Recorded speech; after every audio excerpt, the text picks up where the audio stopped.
Alamin ang latest weather update ngayon dito sa Sir Aris Official Weather News Today.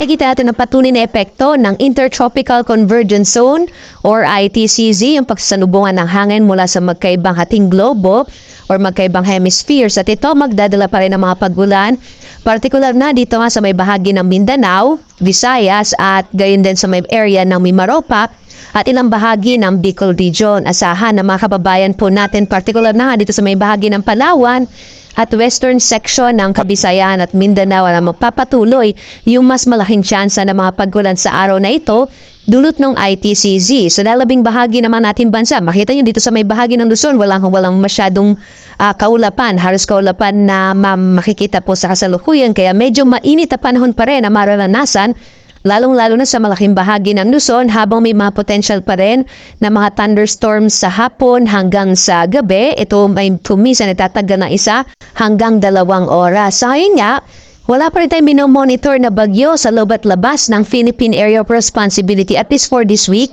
Medyo malit pa rin po yung chance na magkaroon tayo ng bagyo.